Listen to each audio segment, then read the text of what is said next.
exercise, your brain. I'm at about I think 12 to 13,000 steps today. Played a little squash today. Am I helping my brain health? Let's find out. Yeah, so today we are going to be doing a little kind of overview about exercise and how it impacts our brain, and we are the exercise and motivation group. So throughout this webinar, we're gonna first kind of look at an overview of exercise and brain health, and then we're gonna kind of dive in a little bit into dementia and then Alzheimer's disease and then mental health. And then we're gonna leave you with kind of how we can help you out going through this and kind of helping you get back on track or continue exercising.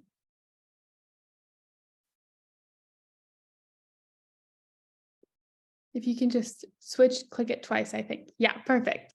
Okay, once more. Awesome, thanks. So to begin, we're going to take a look at brain health and exercise.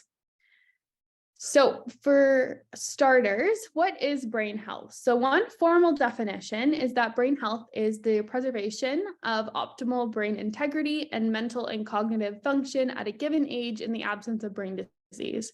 Wow, that's pretty big, but basically, more informally, brain health means that your brain is functioning well at your given age. So a healthy brain will allow you to communicate, make decisions, problem solve, and live a productive and useful life. Our brains are complex and they're essential organs and they impact every aspect of our life. So as you age, there are normal changes that will happen with your brain. However, it's important that we continue to do what we can to ensure our brain remains healthy throughout our entire life. 5 things in particular that can really keep our brains healthy are exercise, which is a key piece that we will discuss throughout today's webinar. Another one is sleep, which is also very essential for our brain because it gives it time to consolidate and store memories effectively, especially if you get consecutive sleep. So rather than doing, let's say, 3 hours here, 4 hours there, making sure you're sleeping for a full set of hours, preferably 8 if you can, but of course that might not always be possible for everyone's lifestyle or if you're dealing with sleeping issues, but just try and work on getting your sleep so it's continual rather than having little kind of short bursts of sleep throughout the day. Our environment is also essential in keeping our brains mentally active. So basically, if we are using the connections in our brains, they'll stay, which is awesome. But if we're not using them, they'll go. So it's really that use it or lose it mentality. So to do this, we really want to seek out mentally enriching and stimulating exercises for our brain. So these can include kind of crosswords, Sudoku, I don't think I said that right, but also things like going on a walk in a new environment. So trying a different hiking trail or a different walking trail or going to play a different activity, maybe like Dr. Curnew, he plays squash, maybe try squash one day. Having those new experiences while also remaining social with those around us is really important to kind of stimulate our brain and keep our brains healthy. Diet is another really crucial piece, as a healthy body means a healthy mind. So ensuring you are fueling your brain with proper nutrients is extremely important. Lastly, and may not be something you'd actually consider previously, is how important our heart health is for our brain health and how connected those two actually are, which we will discuss a little bit later on. So an important aspect of our brain is our memory. It is one of its primary functions, and it is important to note that as we age, memory does continually decline, which is a very natural phenomenon. However, age-related memory decline is not necessarily a symptom of dementia. So let's say you're getting older and you're maybe messed up and forgot your daughter's birthday or son's birthday and maybe thought it was the 29th instead of the 28th. That's totally fine, but it's when we get into those areas where you're losing memory at a pretty rapid pace and we are just kind of messing up. Rather than messing up, it's a very consistent thing that we really want to worry about. So what we can do is we can reserve or make that memory loss stable instead of going into a pathological state. One study in particular followed older adult participants for 10 years from 2009 to 2019 and found that adhering to 6 lifestyle behaviors were linked to a slower memory decline in older adults. These 6 behaviors are ones that we listed here. So the first one is a healthy diet. The next one is active cognitive ability or cognitive activity. Next is regular physical exercise. Then we have active social contact. And then we have never or formerly smoking, and then never drinking. So the study found that those with favorable or average lifestyle, so favorable would be ones that are completing almost all of these behaviors, while as average is completing maybe like 3 to 5, but it's not that consistent, were actually less likely to develop dementia or mild cognitive impairment. So if you were living the favorable lifestyle, you were 90% less likely. And if you were living the average, you're about 30% less likely to develop dementia and mild cognitive impairment compared to those who are living unfavorable lifestyles. So those were people not adhering to all 6 or maybe only adhering to 1 or a few of these factors. So this really shows that our actions and decisions that we make can have lasting impacts on our health. So it is really important that we make healthy choices and optimize our chances at a healthier future. So when we kind of going back to us thinking about how our brain health and cardiac health are connected, our brain health is directly related to our cardiac health, as research has shown a robust connection between the two. Damage to the heart and blood vessels can increase your risk of brain problems or incidents such as stroke. So one study in particular found that better cardiovascular health was associated with better cognitive health. In particular, this study found that every unit increase in cardiovascular score, meaning someone had better cardiovascular health, these participants actually demonstrated faster cognitive processing speed by 5.6 seconds. So let's say they were given a math problem, they would have been able to answer it 5.6 seconds quicker than someone with like kind of worse cardiovascular health. And they also had better story recall. So they would provide them like a story. So let's say Little Red Riding Hood, they were able to retell details of the story better than people with less or worse cardiovascular health. Evidence like this really shows that healthy cardiovascular systems can really benefit our body in multiple ways, including our minds. So, kind of continuing this, poor cardiovascular health or damage to the heart can really increase a person's risk of stroke and dementia. So a stroke really occurs when a blood clot blocks blood flow or a blood vessel ruptures in the brain. And this can cause brain tissue in a specific area to die, which can lead to deficits in our brains and our memory and can actually lead to profound disability. Mini strokes are small but silent little strokes that can actually add up and cause a cumulative effect, which can lead to something called vascular dementia. Cardiac health is really essential in preventing these from occurring in keeping our brains healthy. Additionally, research found that people with high blood pressure midlife were 55% more likely to develop impaired global cognition. So global cognition basically involves functions like orientation, attention, memory, verbal fluency, language, and spatial ability. Additionally, these people with higher blood pressure midlife were also 20% more likely to experience impaired executive functioning. So that's our ability to make good decisions, dementia, and Alzheimer's disease. Not only is working to keep your blood pressure low good for your heart, but it also helps preserve brain health later on in life. So while speaking about cardiac health, it's important that we touch on something called CRP or C-reactive protein, which is made by the liver. Pause for a second. Yeah. Let's go back one slide there. So the initial slide that said that lifestyle changes make a difference. The other thing is risk factor control. Mentioned, look at this, just having high blood pressure makes a big magnitude of having problems. In fact, having a stroke, there's something called the nun study. They took a bunch of nuns who actually donated their brains to science. And so what happened is that if you had a stroke, I can't remember the actual magnitude, maybe Daniel, you can check this or someone can check this along the way, but having a stroke increases the risk of dementia, I think by about 7-fold or so. So, so it's a huge increase. You damage your brains. I just read something about soccer players the other day. They're about 20 to 40% more likely to develop dementia in the future. And we know that concussions and things of that nature. So we know that stroke is really a bad concussion to the brain. It's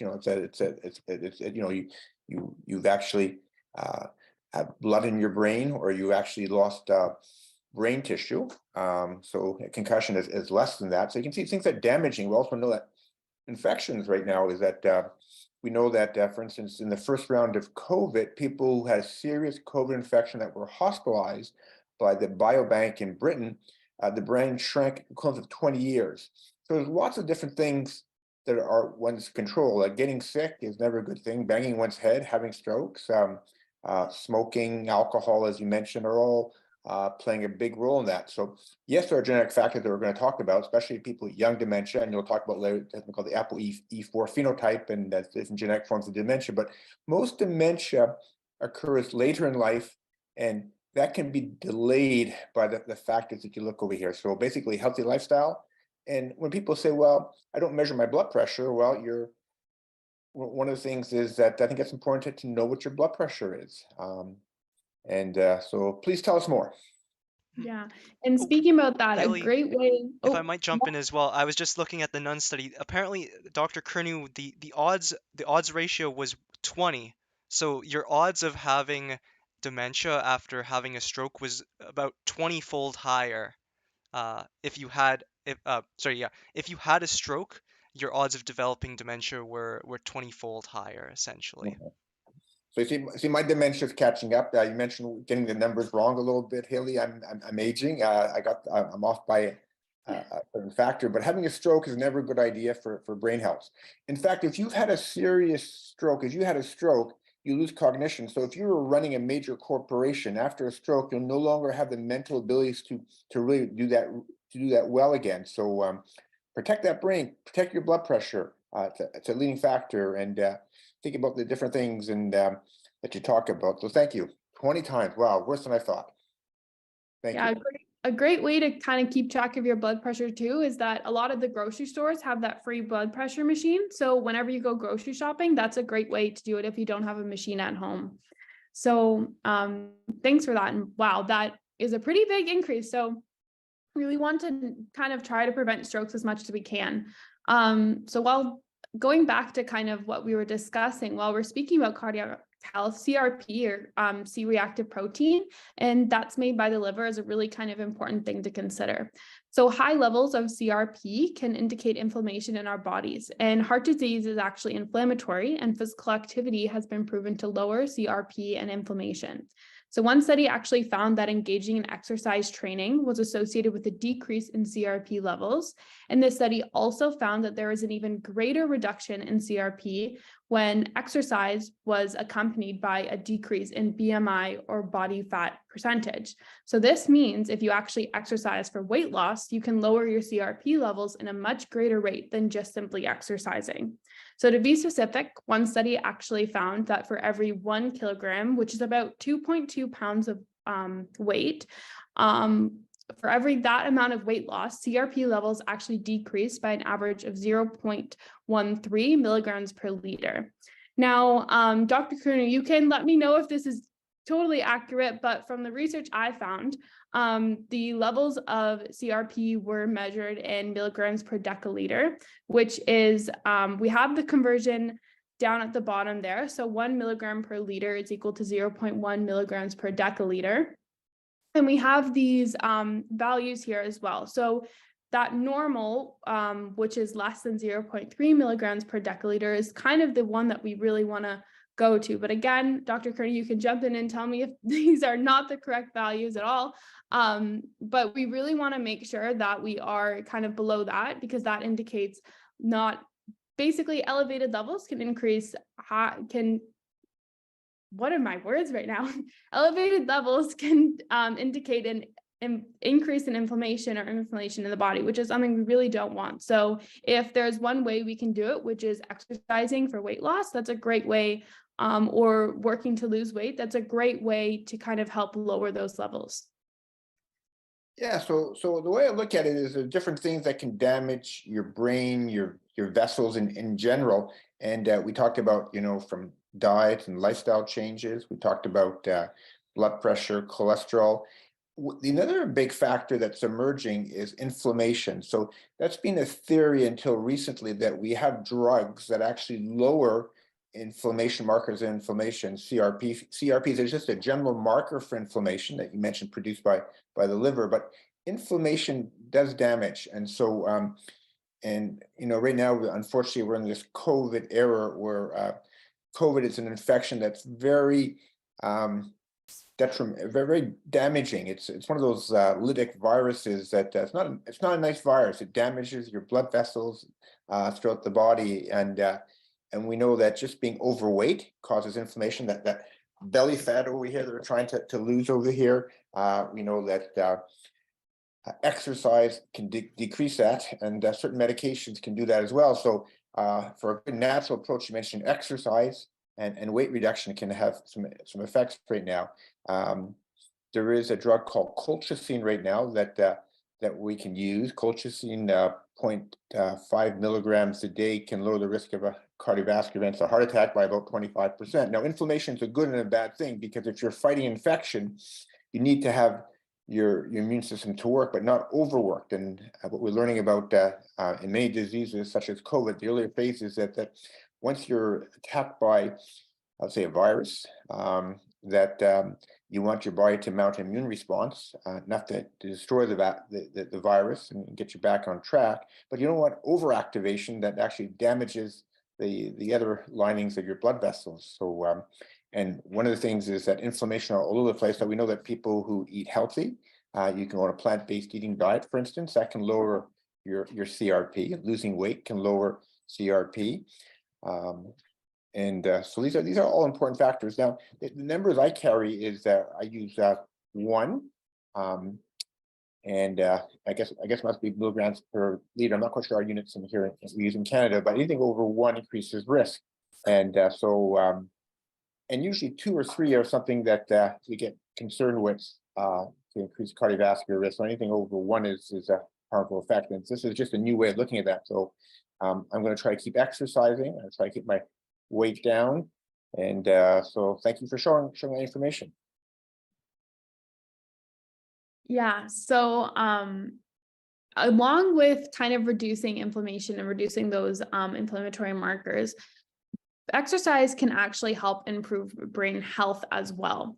Exercise and physical activity actually play a major role in improving brain health, like we mentioned before. And physical activity can actually delay brain aging and degenerative pathologies, improve cognitive processing and memory, promote cardiovascular health, improve blood flow to the brain, and lower levels of stress hormones.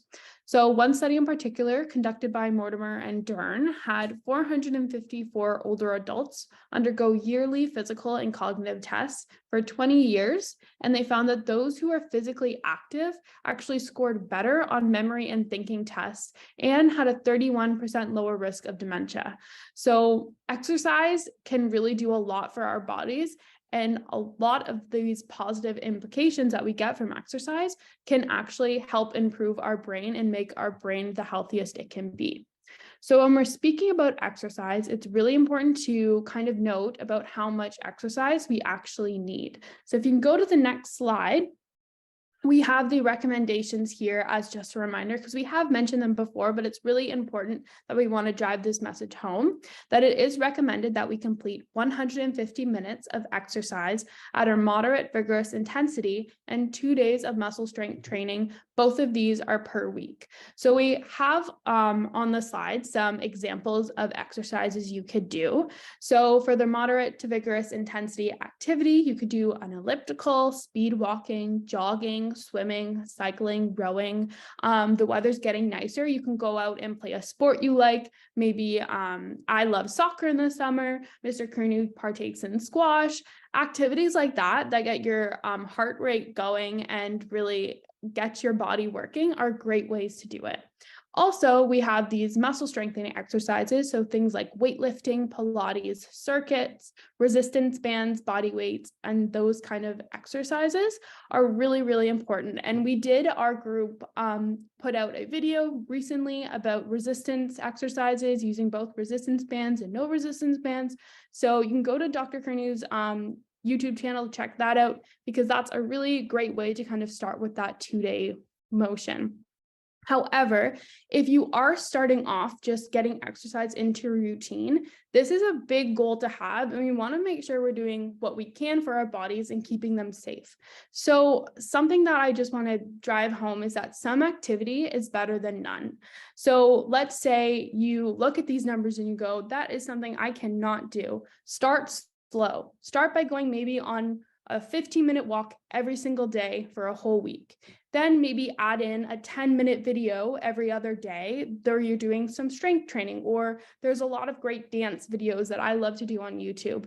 Things like that, where you just work small components into your routine, are a great way to build up and build a habit that you can then strengthen and get up to these numbers and these values that we are recommended to achieve.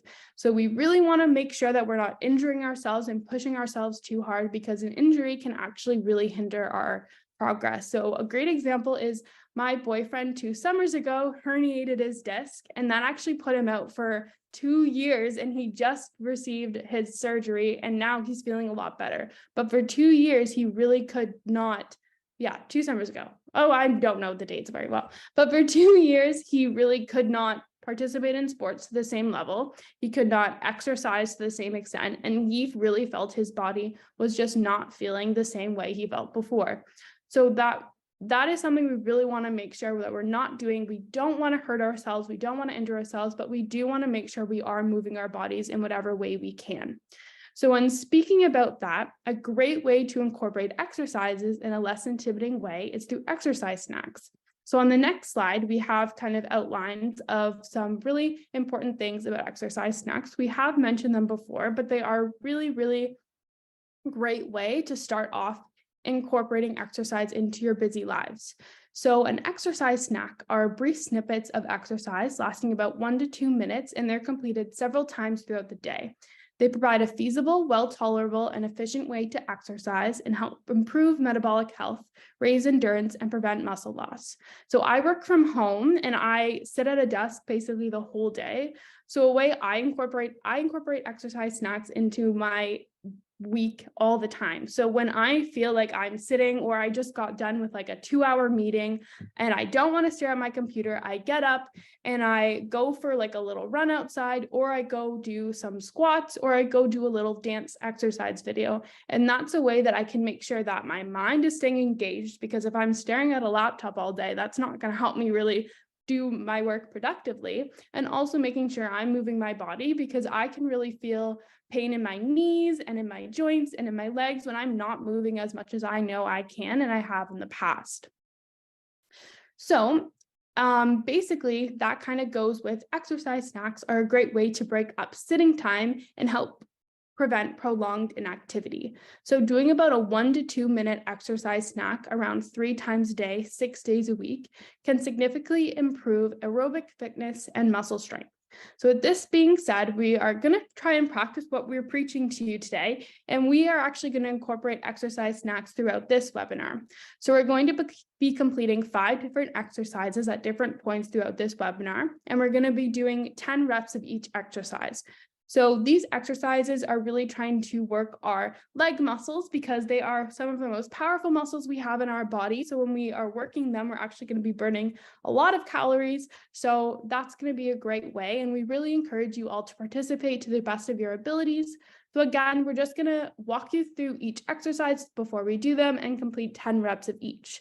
So if we go on to the next slide, we're going to start with our first exercise. And I'm just going to get up and move this chair. Sorry about that. So we're going to start off by doing marching in pace. So what you can do for this is you want to make sure you're doing opposite. So your opposite arm is going to move with your opposite leg. And you're going to almost make right angles with your knee and right angles with your arm. See, Dr. Curnew is showing us how to do it. So what we're going to do is we're going to do 10 for each side. So 20 in total, but 10 for each side to kind of do it. So you can do it like Dr. Curnew, that speed, or you can do it whatever speed you want. And we're just going to do that together. So that was 1. This is 2, 3, 4, 5, 6, 7, 8, 9, and the last 2, 10. Awesome. So that was a great way to kind of get our blood going, and you can take them however fast you want them. You can go super fast and kind of do more of like a jog in pace, but a march in pace is a great way to start us off. So after that, we're going to move on to discussing dementia and exercise. Okay, great. So I'm going to take over. We're going to first talk about dementia. So first we'll talk about what exactly is dementia, and then that's what we'll cover next. So dementia is a term for loss of memory, language, problem solving, and other thinking abilities that are severe enough to interfere with an individual's daily life. There are different types of dementia that are associated with particular types of brain cell damage in particular regions of the brain. One of the most common types is Alzheimer's disease, which we'll get a chance to delve deeper later into the presentation. So dementia typically impacts older adults, usually about 65 years and older, and though it is not part of the normal aging process. In fact, 1 in 4 seniors aged 85 and above have been diagnosed with dementia, and its prevalence for Canadians aged 65 and above more than doubles every 5 years. Lastly, research shows that dementia is more prevalent among women than men, and the gap increases with age. You know, So now I once heard that if you don't have dementia, you're taking care of something. If you get, I look at many seniors, and what happens is that if you don't have dementia, you're taking care of somebody who has dementia. So when you say it's number 1 in 4, you can see how that just affects everybody.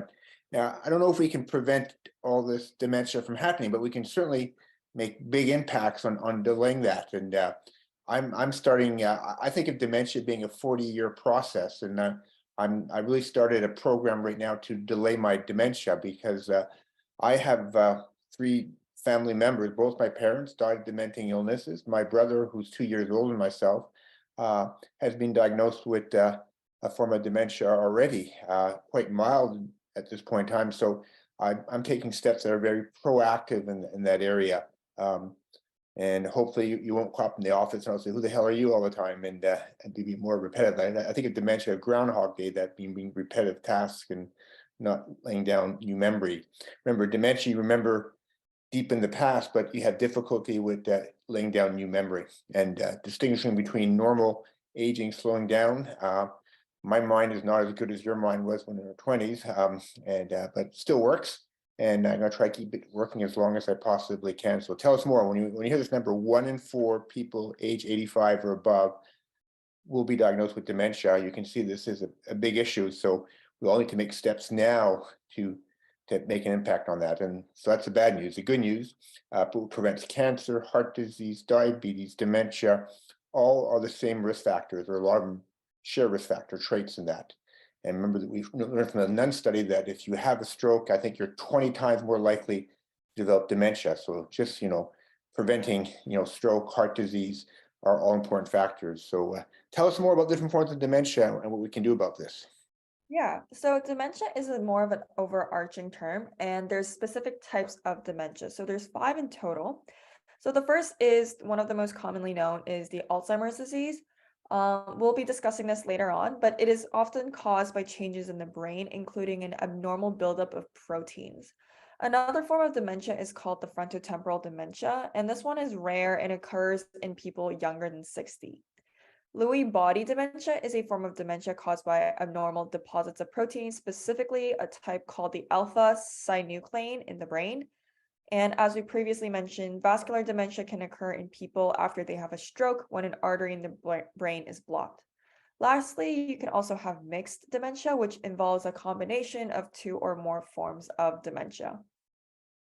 So moving on, we're going to look at some signs of dementia, and this includes getting lost in familiar neighborhood, using unusual words to refer to familiar objects.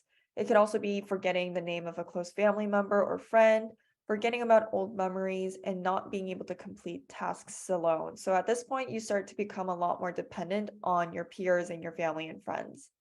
As for symptoms, patients with dementia have problems with, again, memory, attention, communication, reasoning, judgment, and problem solving, and lastly, visual perception beyond typical age-related changes in vision. Okay, so moving on, a question that you may be wondering at this point is dementia hereditary?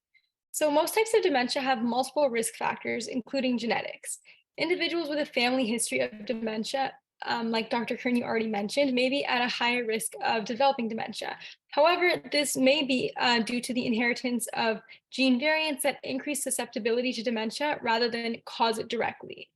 In such cases, chances of getting dementia are also influenced by social and environmental factors, as well as lifestyle choices, as we've been discussing.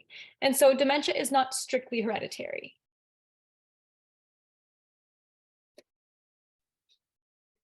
Okay, so how can exercise have an impact on dementia?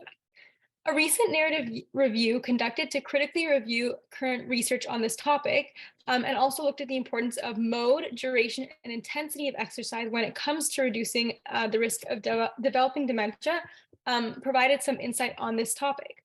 So based on this review, it was evident that the mode of exercise, whether it's aerobic, resistance, or flexibility training, will depend on the individual's physical condition. Any of the modes can be performed alone or in combination and still have an impact on decreasing the risk of dementia development.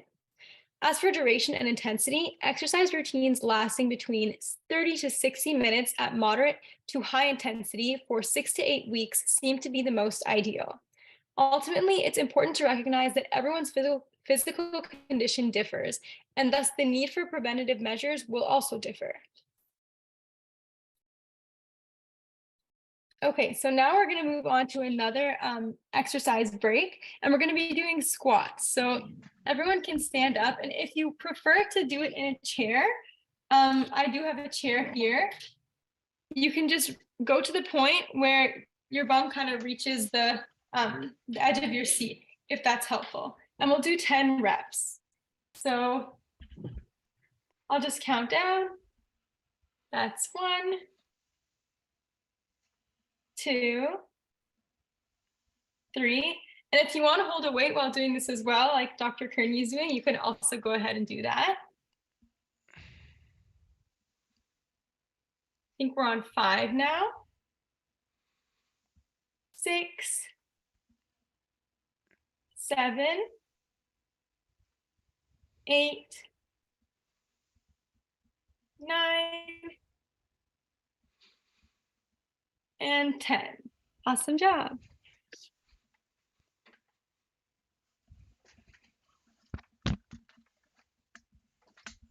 Okay, so next we're going to move on to Alzheimer's disease. This was mentioned while we were talking about dementia, but we'll take a more in-depth look at Alzheimer's disease. So first of all, what is Alzheimer's disease? Again, it's a type of dementia, but it's characterized by the loss of proper functioning in relation to our thoughts, memories, and languages. It's also a progressive disease, so it often begins with mild memory loss, and then it will lead to the loss of our ability to carry on a conversation and respond to the environment as well. Alzheimer is a brain disease, and although the specific cause and mechanism is not known, it's been identified so far that there's 2 abnormal structures called plaques and tangles as the prime suspects in damaging and killing our nerve cells, which leads to Alzheimer. So plaques are deposits of protein fragment called beta amyloids that build up in the spaces between nerve cells, whereas tangles are twisted fibers of another protein called tau, and these build up inside of our cells. So ultimately, these proteins somehow disrupt the normal functioning of our brain, leading to Alzheimer. There is early onset of Alzheimer, which often starts around 20 years of age, but it is definitely rare, and the most commonly known Alzheimer disease would be the late onset ones, which usually begins around mid-60s. So there's various risks involved, risk factors that are suspected to lead to Alzheimer's. And one of the biggest thing is age. So the exact reason is again unknown, but increasing age is the most significant risk factor. Secondly, Alzheimer's can also be hereditary and is often highly associated with family history. So if a close relative of yours have or had Alzheimer's disease, the risk of you getting Alzheimer can increase to 30% from 2%. Furthermore, there's been some risk genes that has been identified to increase the likelihood of developing Alzheimer's. But just because you have the risk gene, that does not necessarily mean that you will get it, or it doesn't guarantee that it will happen. So at the moment, one of the most prominent risk gene that's been identified with Alzheimer is something called the ApoE4. So the ApoE4. So we all inherit some form of the Apo gene from each of our parents. And those who only inherit one copy of the Apo, and it's specifically the ApoE4 version that you have to inherit, that would increase your likelihood of getting Alzheimer. If you inherit two copies of this ApoE4 gene from your mother and your father, this would lead to an even higher risk. But again, it is not certain that you will develop Alzheimer's later on. So researchers estimate that between 40 to 65% of people diagnosed with Alzheimer's have this ApoE4 gene. Environmental factors can also increase our risk for Alzheimer's, and this could be increased exposure to aluminum, zinc, or if you get affected with foodborne poisons or viruses throughout your life, this may also be a risk factor as well. Unfortunately, there's no cure for Alzheimer's yet. However, there are treatments known as the aducanumab and the lecanemab treatments that remove the beta amyloid proteins that we've talked before that focus on slowing down the worsening of the progressive symptoms of Alzheimer's. So I think that if you go back that slide there, you identified a lot of really factors there. So here's some of the things that we learned about dementing illness or illnesses in general. So it's more common as we get older, and the genetic forms are more common in younger people, usually for the age of 50.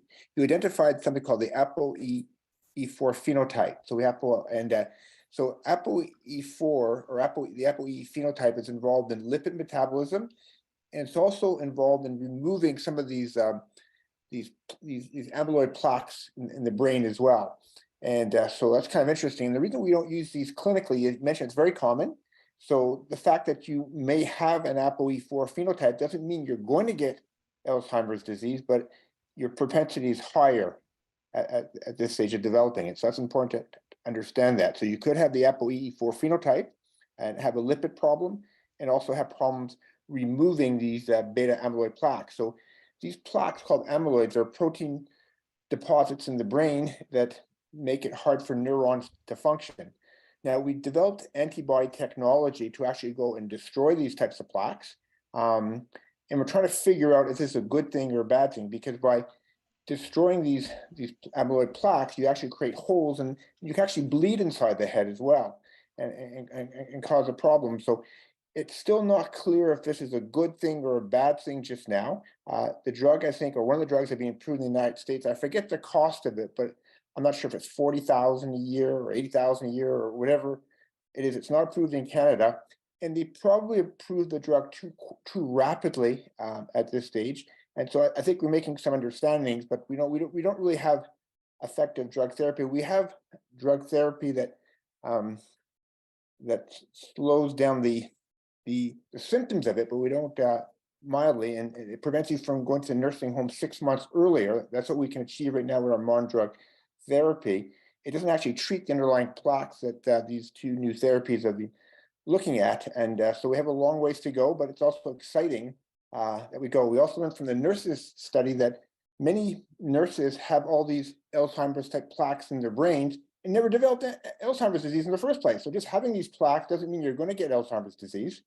So you can see that it's more complicated than you think about. And we just learned from COVID is that getting severely ill with COVID shrinks your brain, the equivalent of losing 20 years of life or brain life.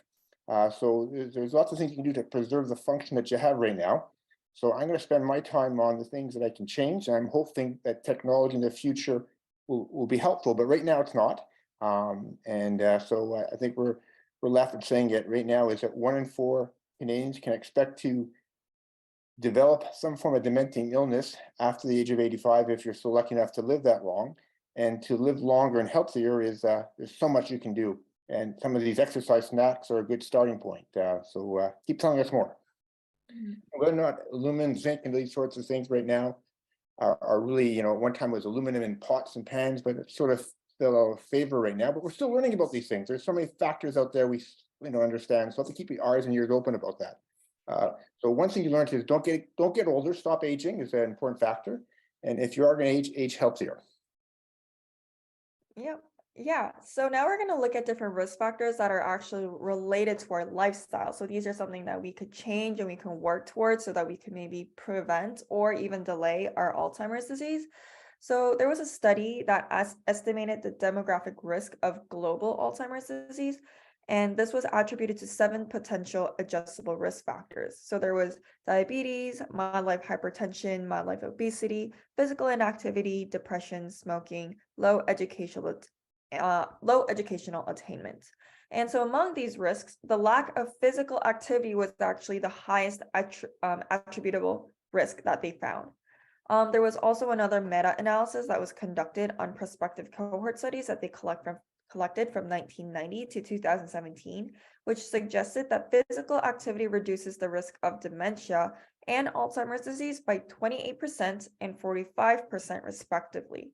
So just based on these, we could definitely identify that physical activity is a very important preventative measure that we can all do to delay or even prevent Alzheimer. So on that note, we're going to have our next exercise break by doing cross lunges. So if you guys could just step out of your chair. So yeah, basically we're doing cross lunges. We're going to have our legs together. We're going to do cross by putting our leg behind one of our legs first. And then we're going to do the other side, and we're going to repeat this for a total of 10 times. So that was 1, 2, 3, 4, 5, 6, halfway there, 7, 8, 9, and our last one, 10. Great.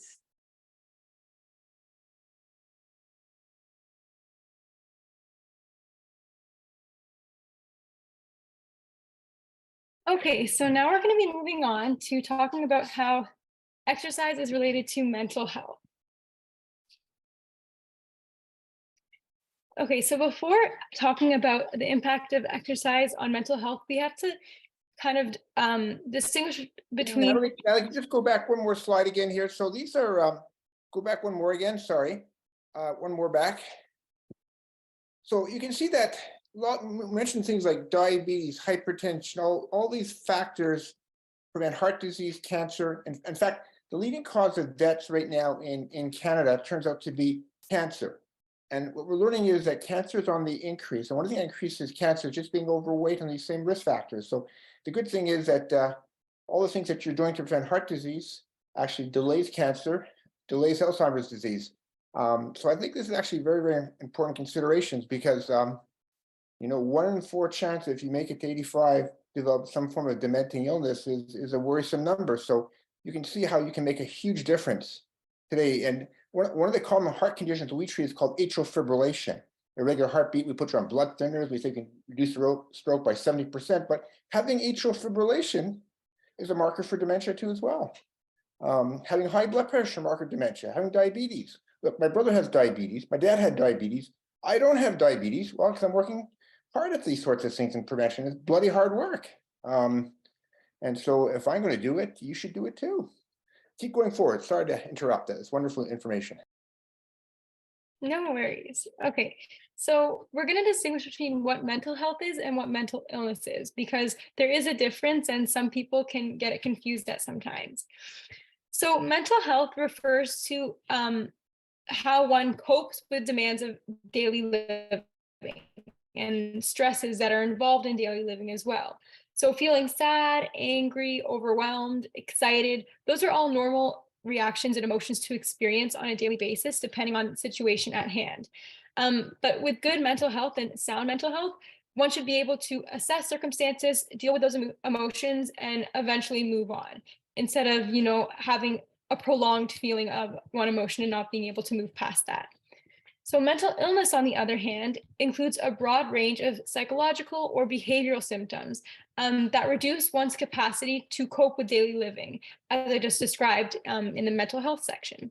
So someone's ability to control their emotions, communicate effectively with others, and assess appropriate behaviors may be altered, and one even might lose touch with themselves and their identity because they're unable to cope with stresses of daily living.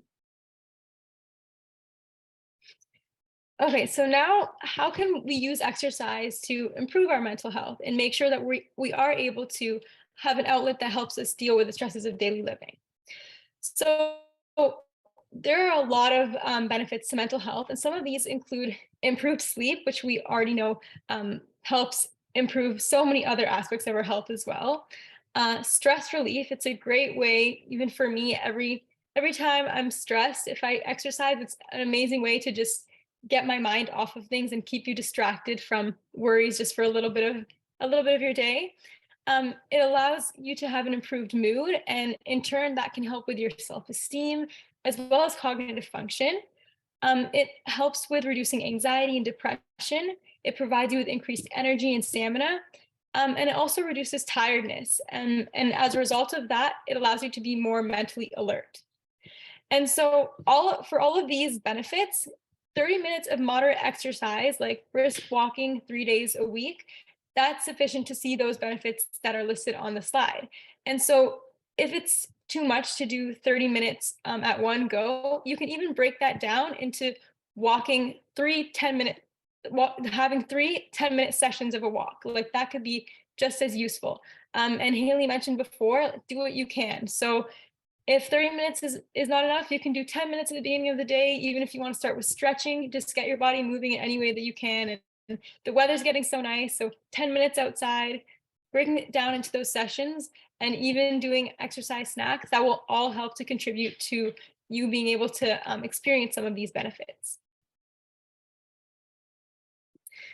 Okay, and now we're going to dive into some of the impacts of exercise on the aging population and how that can impact mental health as well. So firstly, in terms of physical goals, a pedometer-based walking trial conducted in 106 postmenopausal women for 12 weeks showed a significant decrease in levels of insomnia, anxiety, and depression. And now in terms of cognitive and emotional, a meta-analysis study that investigated the effects of exercise on elderly individuals with cognitive impairment and dementia showed that increased training obviously increased fitness and physical function, but also cognitive function and positive behavior. And so that has an impact on your emotional health as well. And finally, in terms of mental health, a study on elderly Icelanders showed that an improvement in quality of life after completing 12 weeks of resistance training. And so you can see all these benefits in terms of physical, emotional, mental health. Truly exercising can help with improving your overall well-being, and that's why it's so important to incorporate in any way that you can and in a way that you enjoy in your life. Okay, so on that note, it's a perfect time for another exercise break. So this is going to be modified jumping jacks, and this is really good if maybe you're in a space where you can't jump or you don't want to make a lot of noise. You don't have to actually jump. You can just step to the side and raise your arms just to each side. So we're going to do that a total of 20 times, so one on each side. So that's 1, 2,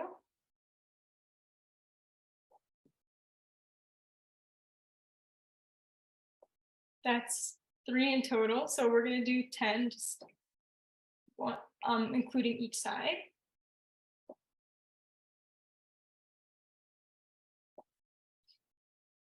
Okay, we're halfway there now. This is 6, 7, 8, 9, and last one, 10. Perfect.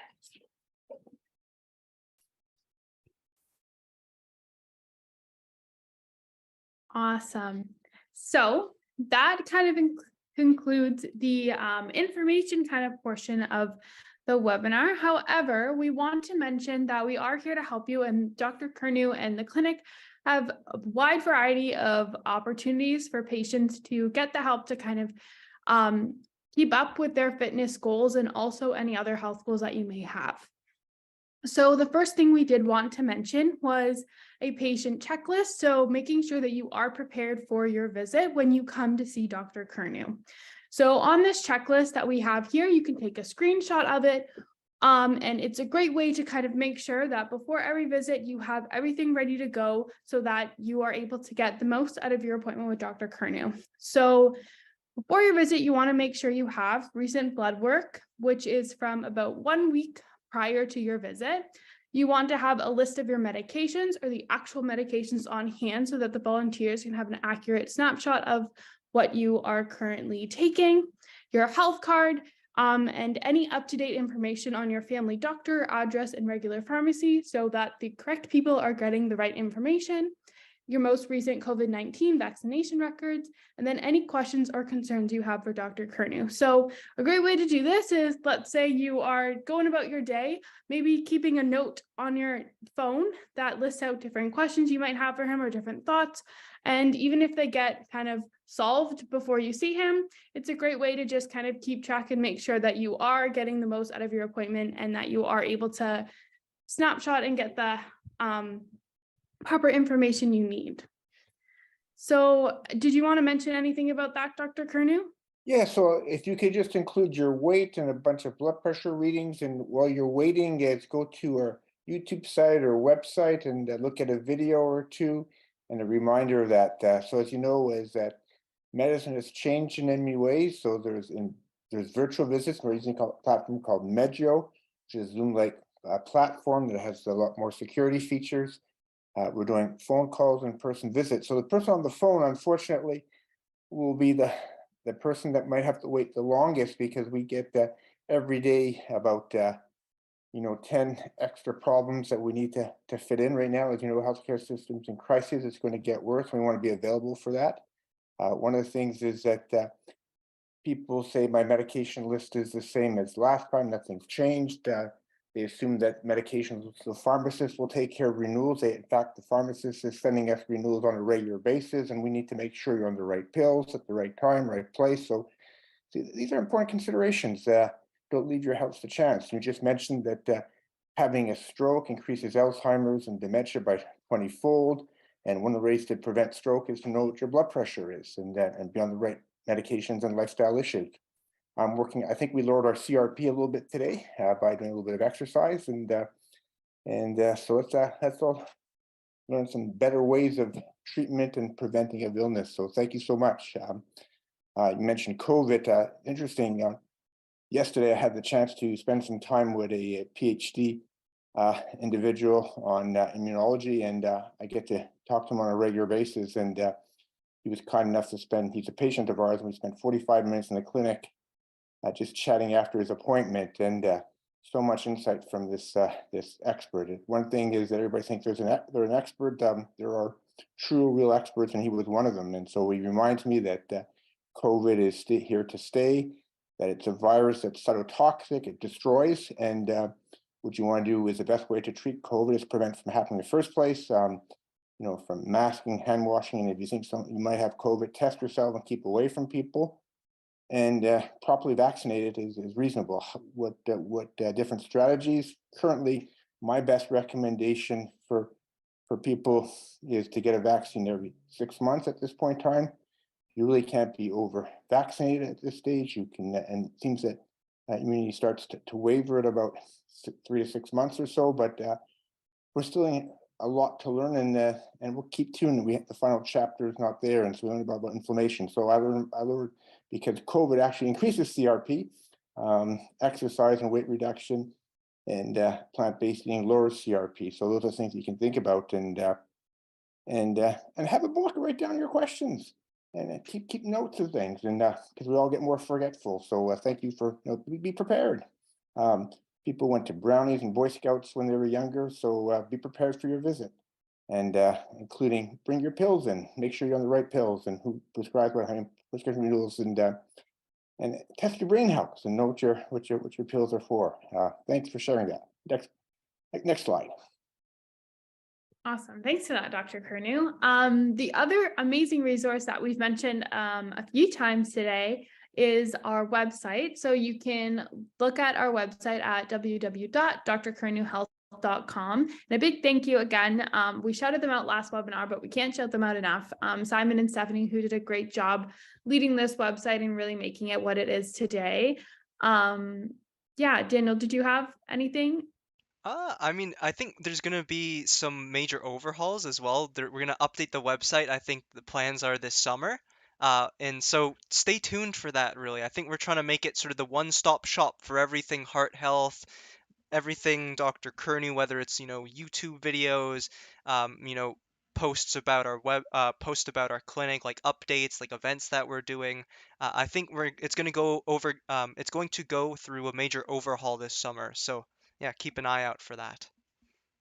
Awesome. That's exciting. So another kind of shout out we want to do is to join our Wednesday group. So on Wednesdays, Dr. Curnew and 3 other volunteers host the Motivation, Mindfulness, and Moving group. And that happens again every Wednesday at 7 p.m. on Zoom. And this is a wonderful community of dedicated patients who love supporting each other.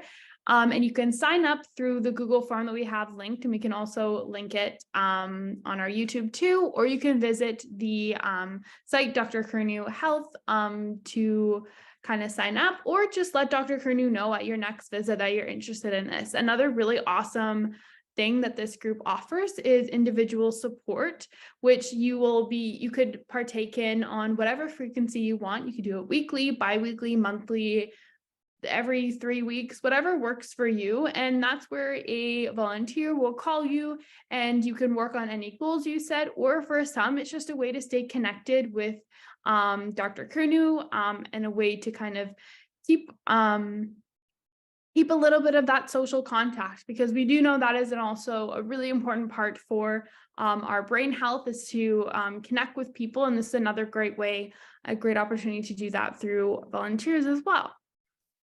And then we also have our exercise videos, which you can find on Dr. Curnew's YouTube channel.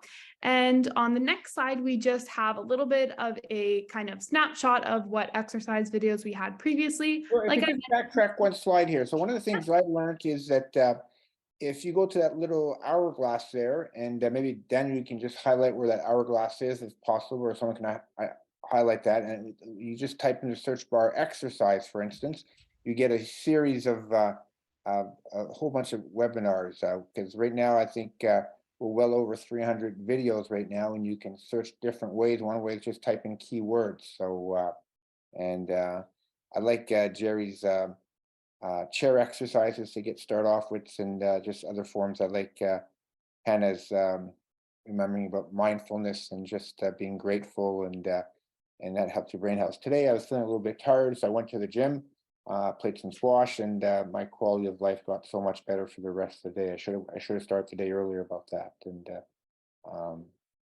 and so yeah, keep going now. Keep telling us more. Yeah, so like Dr. Curnew said, that was going to be the tip on how to find the videos I shared. So you beat me to that, Dr. Curnew, but just type in exercise and a lot of exercise videos come up, or we do have a playlist here that we have it linked, but you can also just find it by typing in exercise as well. It's a great way to exercise with us volunteers. We're doing it alongside you. We are doing it with you. And it's a great way to kind of start out your exercise journey if you want somewhere to start. So to find the playlist, how do people find that? What do they have to do? Yeah, so to find the playlist, we do have it linked here, and we can put that link in the YouTube description as well. Or if you go to the playlist tab, so it's the third one there, and you scroll, you can see the one that's called Exercise Club, and those are pre-recorded. So that is a group of videos that is just a bunch of exercise videos we created. So that includes chair exercises. We have a video about water bottle exercises. So if you don't have weights at home, water bottles are a great alternative. We have resistance exercises, and we have another like a warm up and cool down kind of routine. We have a lot of great ways to get your body moving in different fashions with different supplies that you might have hanging around the house. So that's kind of where you find it, through that playlist tab, and just type in exercise and it's right there. But yeah, and then last but not least, we do have some exciting other projects through Dr. Curnew's initiatives, which can help, again, our brain health and help with the preventative factors to prevent any pathologies related to our brain health. So those things include Sugar Club, weight loss, and Sunday dinners. I don't know, Dr. Curnew, if you wanted to mention or talk a little bit more about these. So on Tuesday nights, we have our Zoom meeting about weight reduction. It's at 7 o'clock. And again, it's a very good group. And you mentioned the Wednesday group. I find that they're very interactive, and I always feel better listening in. I dart in, dart out, and for some people, they're there all the time, some intermittently. There's posting on our Facebook about more things about that. There's sign up through the website. Yeah, we had a bunch of Sunday dinners. What we did, we have a lot of recordings of them available, and we're trying to find the best time to get back to them, because the turnouts weren't as much as we'd like to, but I really enjoy that. And you mentioned about, unfortunately, diabetes is a growing problem, and we know that if you lose 20 to 30 pounds and keep it off for 1 to 2 years, you can't cure diabetes, but you can put into remission for a period of time. Remember, once you are diagnosed with diabetes, and one of the best ways is something like glycosylated hemoglobin level over 6.5%. That means half the cells, called beta cells that make insulin, unfortunately have passed away, and the rest are working overtime. And so they're dead, and the rest are, so you can't cure the diabetes, you can put into remission. And so keep looking at ways of doing that. And I have lots of genes and diabetes in the family, and I'm working very hard to prevent that from happening. So I'm doing it, you can do it too as well. And we have many examples of people who've been managed to control their diabetes, or maybe even put into remission. What I find ironic is that success most of the time is basically hard work. You need to be lucky too as well, and put yourself in the right environment. And these are environments that can help you. So please take the time to be healthy, or so. Yeah, you can have a closed mindset, say you know everything. What happens happens, or you can have an open mindset and keep learning, and delay your Alzheimer's disease. So if you think you have Alzheimer's disease, you probably don't. And once you have Alzheimer's disease, other people will know that everything's Groundhog Day, everything's very repetitive, and you are requiring a lot of care from a lot of people. So one of the things to me is that I don't want to be a burden on others. So I'm doing everything I can to be as healthy as I can be helpful to people. So you can do it too. Find different ways. Thank you. What else do you want to tell us? Awesome. And that was it from kind of what we wanted to shout out. But of course, we said 5 exercises. So we have to do our last ones, which we're going to be working our calves. And I'm going to be using a chair to kind of help support, like the one video there is showing, just because I have terrible balance. But all you are going to do is just go up on your tippy toes and pause for a moment, and then go back down. And that's 1 rep. So we'll do that 10 times, and then we will be done our exercises for the night, unless you want to keep exercising more on your own. So 1, 2, 3, 4, 5, 6, 7, 8, 9, and then the last one is 10. Now, calves are really under exercised, in my opinion, muscle. So this is a great exercise to kind of get those calves moving and get them to be a bit stronger. But yeah, so that concludes our webinar for tonight. And we welcome you to connect with us. So we do have an email, drcurnew232@gmail.com, or we have our YouTube, which is at Dr. Curnew, or we have our website, which we also mentioned, drcurnewhealth.com. But yeah, is there any last words from anyone in the group, or anything that anyone wants to share about? there was one thing that Dr. Curnew wanted me to share. We weren't able to add it into the slides, but there is, I believe, there is a dementia screening tool that we wanted to share with you guys. If you go into Google and you search mini cog, so like this, as you guys can see here, and click enter, it's actually, I think, if you go to the first or second link here, they have a website on it, but I think this one as well is the actual document itself. There's a three sort of question, screening tool that you can use uh, to sort of screen for dementia. Dr. Curnew, I don't know if you had any thoughts on this. There's a few tasks involved. It's, word registration, you have to draw a clock, as well as there's word recall as well. So I think you need someone, I don't know if you can do it on your own. You need someone to help you take the test. Yes.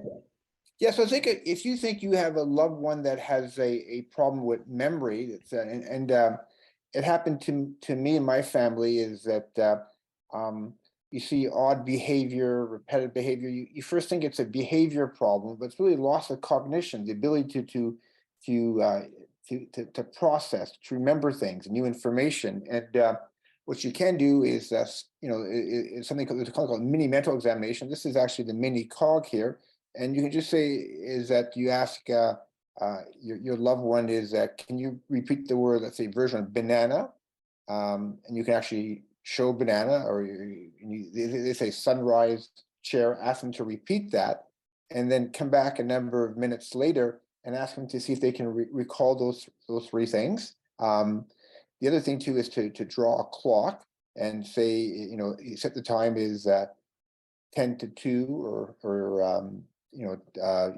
people have to draw a clock, put the big hand, the small hand, and can show you how to do that. Ask them to recall those words, and you get this scoring system. There's more complicated ones too as well that you can look at as well. And you can see how this score takes place, and it gives you a perception that maybe something's not right. And many people who are suffering from dementia can hide things very, very well for long periods of time. One of the things we look for orientation. You can say, who's the Prime Minister of Canada, and they say it's Diefenbaker, then you know something's wrong. So be careful. It just sort of sneaks into there. So that's just one example of that. And the best way to treat dementia, of course, is as to try to prevent it or delaying that. I don't know if we can actually prevent it. We can certainly delaying that.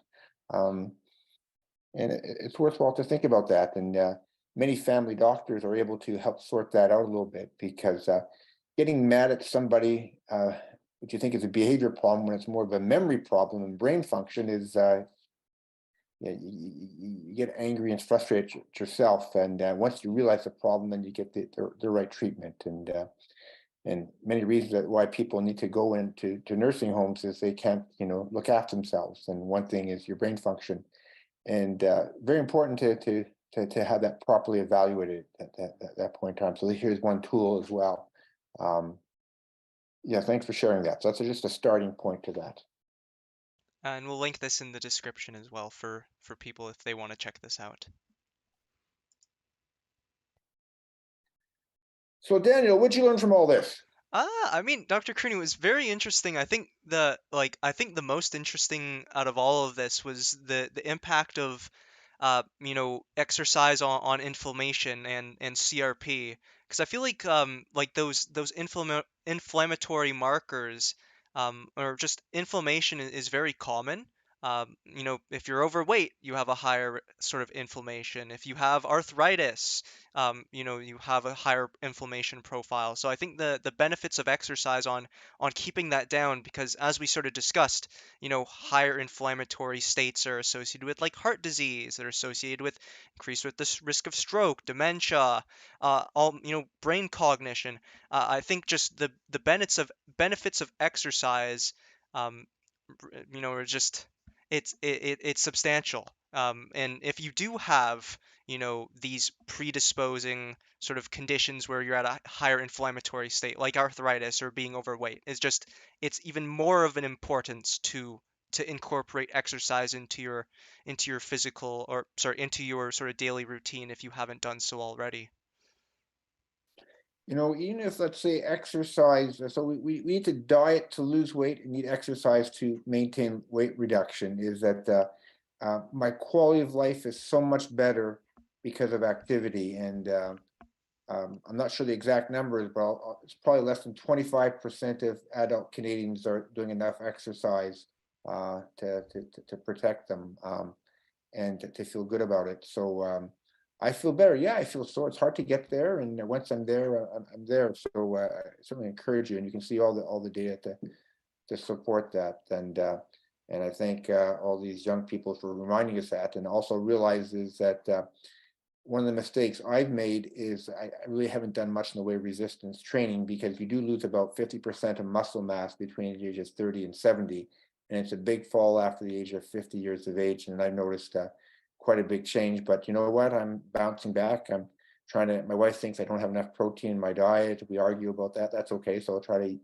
more protein, but more importantly, resistance training and exercise. And I hate weights and stuff. I can do a little bit. So I'm doing a little bit of rock climbing, a little bit, and my muscle. I did 3 nights in a row last little while, and I'm tired, and but it's a good tired. So go out there, and there's actually data about exercise. The best way to treat arthritis turns out to be exercise, and so you can wear out joints, but people who run marathons are usually have less arthritis. People who don't run marathons, and getting proper exercise is important, and keeping your weight down. The 2 biggest things about joint replacement is don't get old, don't be overweight.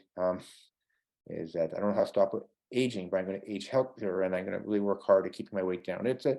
I'm going to be hungry the day I was hungry the day I was born. My mom says I started gaining weight very, very early in life, and I'm still very hungry. And we had a little get together today, and people were surprised how much I eat. But for me to eat, I have to exercise a lot, and I hope you find that joy too as well. And know your cholesterol, and maybe we start measuring CRPs at this point in time.